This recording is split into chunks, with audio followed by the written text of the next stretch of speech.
Hello guys, welcome to a small video of stock repurchase. So it is for BBA 6th semester and BBA BI 6th semester and BBA 4th semester. So let's start. So stock repurchase यो नेमबाटै clear छ स्टकलाई हामीले repurchase गर्ने stock means shares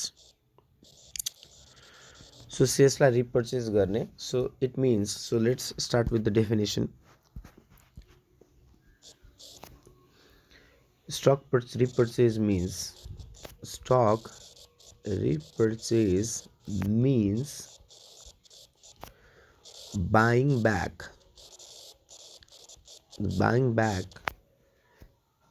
its own shares by company from market.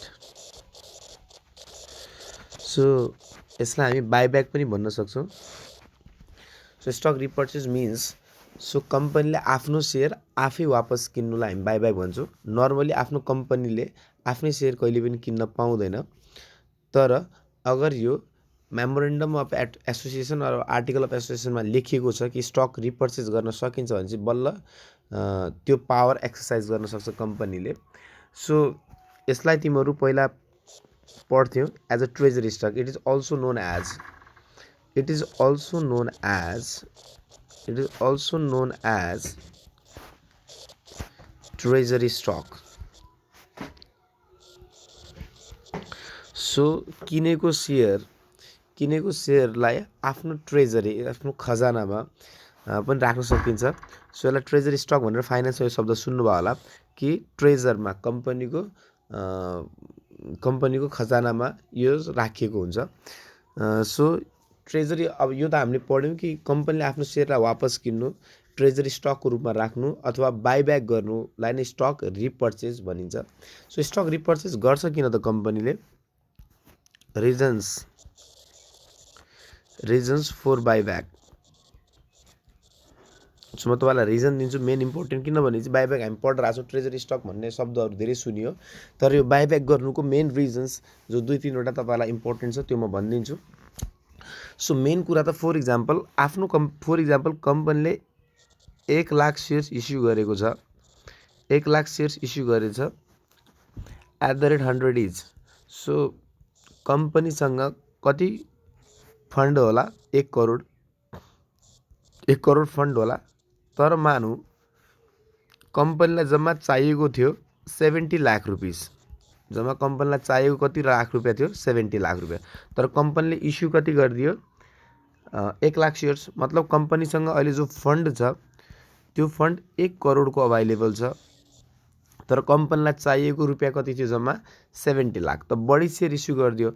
अगर कम्पनीले बढी share issue गरेछ र पब्लिकले त्यसलाई पेडअप पनि गरेको छ भनेपछि कम्पनीले डिभिडेन्ड अब कतिमा दिनु पर्ला? 1 करोडमा. तर कम्पनीलाई जम्मा चाहिएको रकम कति थियो? 70 लाख रुपैयाँ. त 30 लाखको एक्स्ट्रा बर्डन कम्पनीलाई आउँछ. मतलब 30 लाख रुपैयाँ अमाउन्टमा कम्पनीले एक्स्ट्रा डिभिडेन्ड दिनुपर्छ. किनभने चाहिँ मलाई ऋण त्यति मात्र लिने हो, मलाई जति आवश्यक छ. फर इक्जाम्पल मलाई लोन चाहिएको छ 8 लाख, त मलाई कसैले लोन 10 लाखको दिन्छ भने चाहिँ म 2 लाख रुपैयाँ के गरिदिन्छु? फिर्ता गरिदिन्छु. 2 लाख रुपैयाँ के गरिदिन्छु? म फिर्ता गरिदिन्छु. मलाई चाहिएकै छैन. So that's why stock repurchase अथवा बाइब्याकमा पनि कम्पनीलाई जम्मा चाहिएको 70 लाख रुपैयाँ छ, तर कम्पनीले इस्यु कति गरिदियो सुरुमा? 1 करोड सेयर. जो यो 30 लाखको एक्स्ट्रा बर्डन छ, यो 30 लाखको सेयरलाई आफ्नो सेयर वापस किनिदिनु. So it is the main reason. So यसमा फर्स्टमा लेख्नु होला main purpose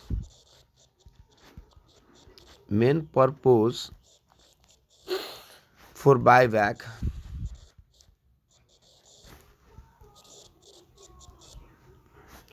is to retire the shares and reduce number of outstanding shares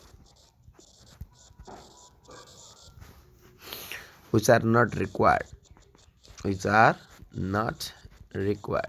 so त्यस्तो सेयरलाई रिटायर गरिदिने अथवा नम्बर अफ सेयर्सलाई घटाउने जो हामीलाई चाहिएकै छैन, विच आर हाम्रो आवश्यकताभित्र नै त्यो पर्दैन. सो यसको मेन पर्पज त्यो थियो. अरू पनि हुनसक्छ. जस्तै इम्प्लोइ स्टक, यो थ्योरी पनि धेरै इम्पोर्टेन्ट छ। Employee stock option plan, employee stock option plan means कि आफ्नो कम्पनीको इम्प्लोइलाई पनि सेयर दिने, त्यो प्लानलाई हामी के भन्छौँ, employee stock option plan. So आफ्नै कम्पनीमा काम गर्ने इम्प्लोइलाई किन सेयर दिने त? यसको मेन रिजन हो कि अगर इम्प्लोइलाई पनि तपाईँले सेयर दिनुभयो त इम्प्लोइ पनि त्यो कम्पनीको मालिक भयो। सो ऊ पनि आफू मालिक भएपछि कम्पनीको हेरचाह अथवा उसको पर्फर्मेन्समा उसले राम्रो काम गर्छ। फर इक्जाम्पल कुनै पनि बिजनेसमा मेरो पैसा लागेको छ भने चाहिँ त्यो बिजनेसको लागि म खटिन्छु पक्का हो। सो द्याट्स वाइ इम्प्लोइलाई पनि हामीले स्टक दिदियो, इम्प्लोइलाई पनि हामीले के दिदियो, सेयर्स दिदियो भने चाहिँ इम्प्लोइ पनि त्यो कम्पनीको मालिक जस्तो फिल गर्छ। सो मालिक जस्तो फिल गरेपछि कम्पनीको पर्फर्मेन्स राम्रो हुन्छ। यो ठुल्ठुलो कम्पनीमा इम्प्लोइ स्टक अप्सन प्लान हुन्छ। जबरजस्ती कम्पनीको जो इम्प्लोइहरू हुन्छ तिनीहरूलाई सेयर बेचिन्छ आफ्नै कम्पनीको।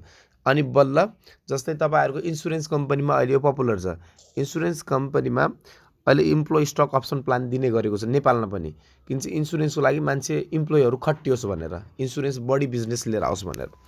सो त्यसको लागि चाहिँ मार्केटबाट सेयर किन्छ कम्पनीले अनि आफ्नो इम्प्लोइहरूलाई बेच्छ है। बस त्यति नै हो। बाइब्याक गर्छ सेयर, कम्पनीसँग सेयर हुँदैन, बाइब्याक गर्छ मार्केटबाट अनि आफ्नो इम्प्लोइहरूलाई दिन्छ त्यो सेयर। र थर्डमा alternative to cash dividend. So अगर तिमी बाइब्याकमा पनि मार्केटबाट सेयर किन्ने हो वापस, अब डिभिडेन्ड बाँड्नुभन्दा जुन कम्पनीको बर्डन तिमीहरूलाई एक्स्ट्रा परिरहेको छ त्यो सेयरलाई वापस किन्थ्यो। जो सेयर होल्डरलाई पैसा चाहिएको थियो जो त्यो सेयर बेचेर निक्लिहाल्छ। अब यसको हामी आउनुहोस् न्युमेरिकल पोर्सनमा। सो यति तीनटा इम्पोर्टेन्ट थियो। यसको न्युमेरिकल पोर्सनमा अब मलाई भन्नुहोस् बाइब्याक गर्दाखेरि सेयर होल्डरबाट सेयर वापस किन्नु पऱ्यो। त अहिले मानौँ फर इक्जाम्पल कम्पनीमा, यही इक्जाम्पल लिउँ, कम्पनीमा 1 लाख सेयर्स थियो, 1 लाख सेयर थियो। अहिले त्यसको प्राइस छ मार्केट प्राइस मानौँ @25, मार्केट प्राइस कति छ @25। अब मानौँ कम्पनीलाई जसको यसको फेस भ्यालु थियो होला जब इस्यु गर्दाखेरि त्यो 10 रुपिस थियो होला, मैले 10 रुपिस मानिदिएँ। कम्पनीमा मानौँ 20,000 सेयर कम्पनी बाइब्याक गर्न चाहन्छ। अब कारण तिमीलाई थाहा छ, त्यो 3 कारणमध्ये कुनै पनि हुनसक्छ। इम्प्लोइ स्टक अप्सन प्लान पनि हुनसक्छ कि एक्स्ट्रा बर्डन पैसाको भयो त्यसले बाइब्याक गर्न सक्छ, अथवा क्यास डिभिडेन्ड नदिएर सेयर बाइब्याक गर्न सक्छ। सो 20,000 सेयर कम्पनी बाइब्याक गर्न चाहन्छ।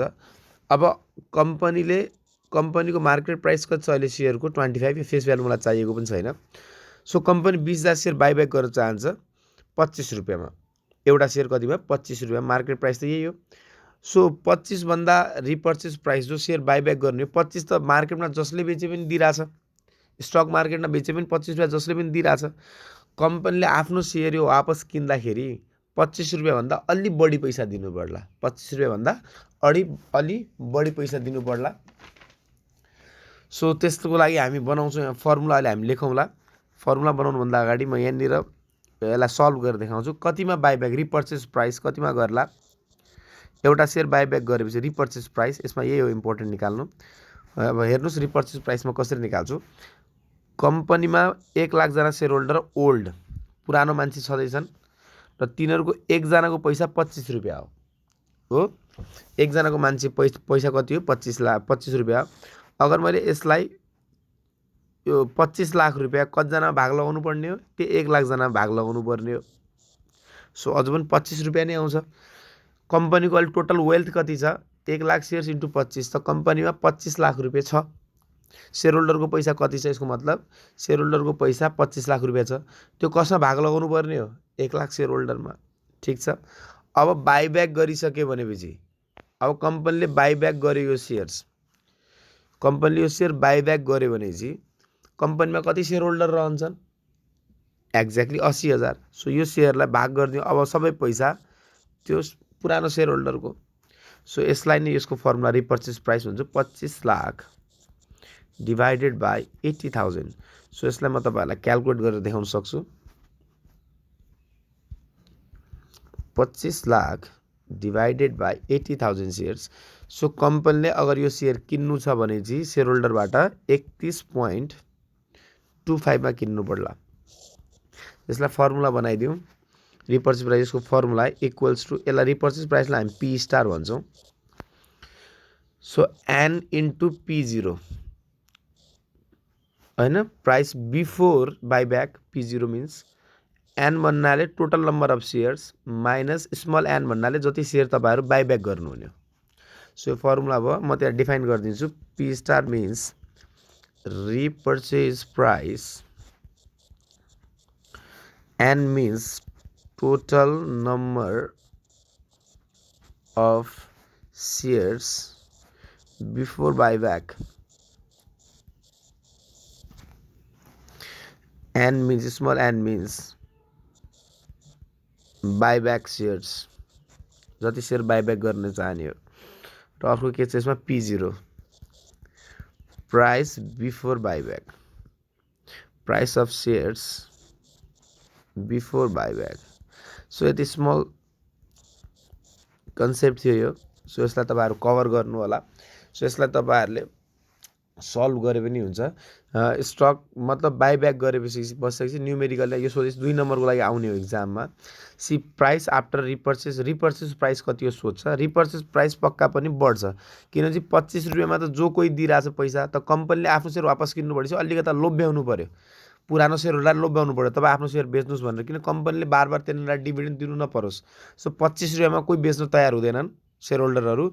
सो कम्पनीले के भन्छ, म तपाईँहरूलाई 31.25 रुपिस दिन्छु, अनि त्यो सेयर होल्डरहरू आफ्नो सेयर बेच्नलाई तयार हुन्छन् र कम्पनीले फ्युचर डिभिडेन्ड लोडबाट कम्पनी मुक्त हुन्छ है। सो यो प्राइसभन्दा, ओल्ड प्राइसभन्दा यो बाइब्याक प्राइस अथवा रिपर्चेस प्राइस अथवा ट्रेजरी स्टक प्राइस चाहिँ जहिले पनि हायर हुन्छ।